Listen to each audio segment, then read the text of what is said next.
Hello Geert, we are in Brussels, Q-02, and we were here to celebrate another moment of Urban Emptiness, a project that we did in Edinburgh already in February, the beginning of the year. Yes, and that continued in Athens. Yes, 2 weeks ago. Also. Yes. And now is culminating in a series of walks and meetings here in Brussels, actually in Molenbeek. Yes. The area of Q-02. And we are coming back to the beginning when we were starting to walk together. Now walking in Molenbeek, a silent walk, which was significant in our way of approaching this place in a very delicate way, non-manipulative, non-invasive, just being and being part of the place.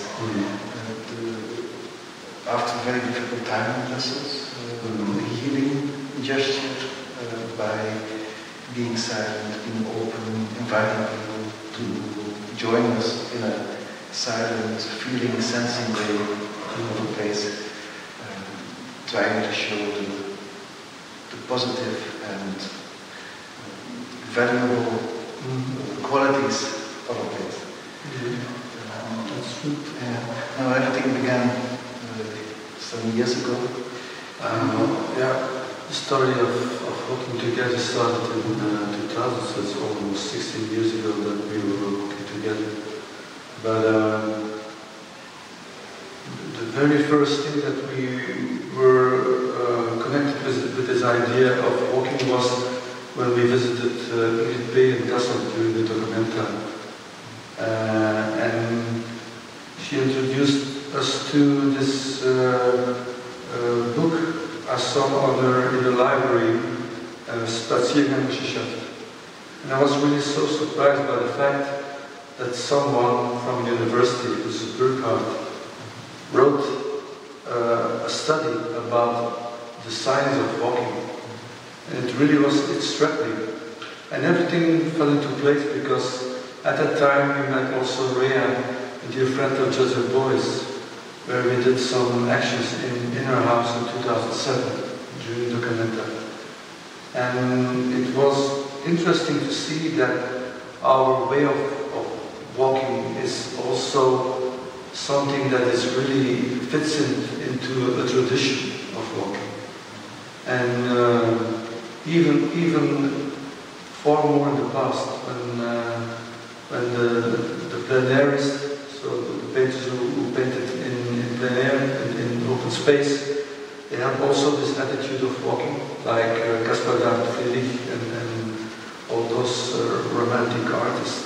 So I felt suddenly working in a tradition. It was also very, must say, sheltering and very nice to experience this. Yes, there are two important dimensions in our walking practice or walking attitude. And the first one is very close to the Spaziergänge, to the science of walking, as you said, that's Stefaan who had this marvelous idea to say that, and he's right as well, that the landscape does not exist. The landscape only exists as a mental. We create our landscape. We create a landscape. And we create it by walking. And the act of moving to the landscape, to thinking about the landscape, to imagining the landscape in our case, is transforming our environment, is transforming the landscape and making it real. Reality comes out of imagination. And walking as well, in the second dimension, is for Lucius Burkhardt and for us certainly is not only a lonely activity. It's something you share, you do together. You invite people to become part of this making of an environment. It's obvious because we consider the landscape as an identity. So it's a part of a biotop where we are moving in, and our body is always the center of the place. That's interesting. The landscape is coming to us. We are not going to the landscape. Yes, that's an interesting thing to experience. Like you said, we become panoramic. Yeah, we become panoramic. Oh, that's true. That's how it goes. Yeah. So I think it's a nice exploration we did here in Brussels in this tradition also.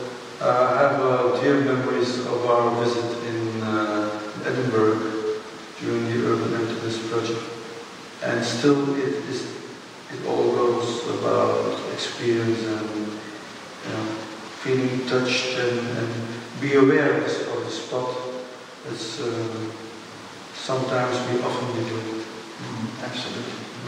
So the whole idea about the silent walks, or the relation with silence we have, is referring to a tradition of walking. It is much older than the romantic or 18th century walking practice that began with the Rousseau.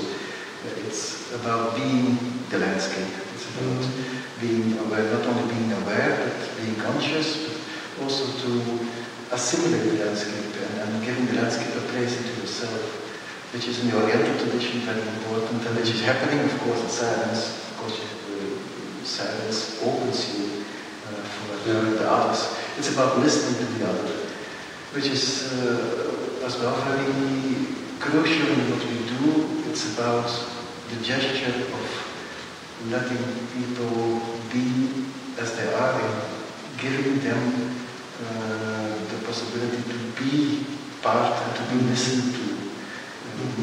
This is what we try to do more lately as well, to listen to the place.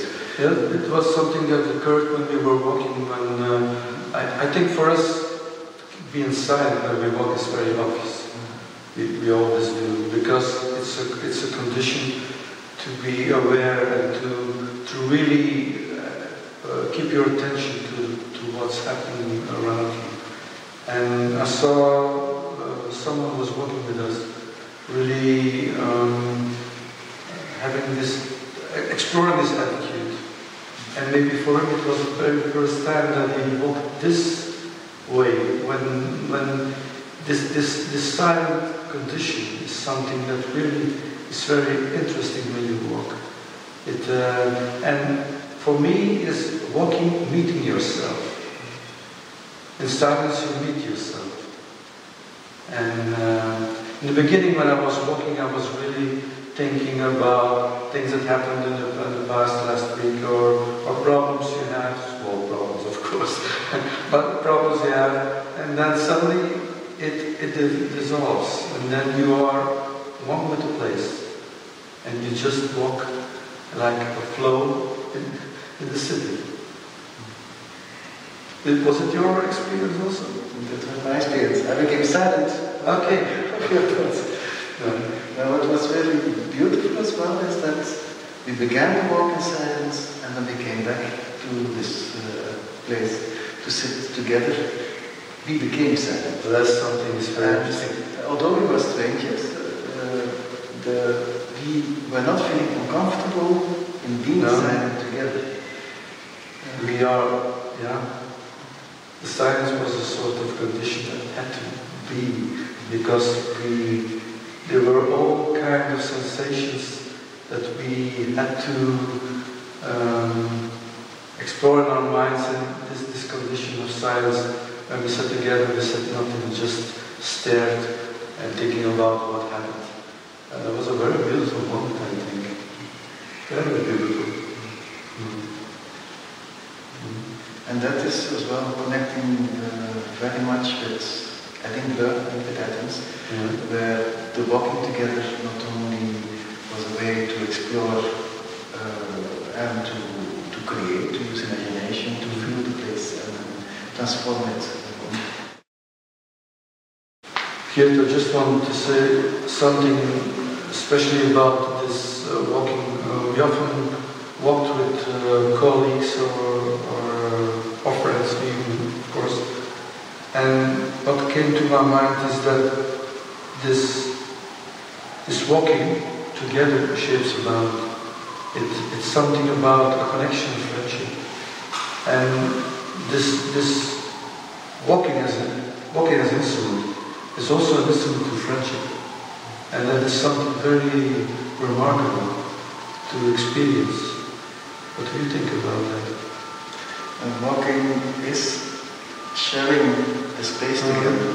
By walking together, you become not only part of the landscape, you become an own landscape in which everybody is at the same time part of it.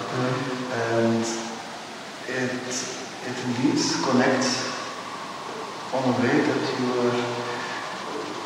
that's very intimate. You don't talk, you don't share anything explicitly, but you just are together, which is the most just be together, which is the most intimate way of being with another person. And then at the end, when everyone comes together and we are talking about this particular walk, then you have to have in mind that everyone has a different experience. And if you make an interview of every experience of the walk, you put it together, then you get a kind of an idea of what this walk was all about. So every walk is unique, and every walk is special, has a special meaning for the walker. Getting lost in the right direction and doing it together. Yeah, thank you.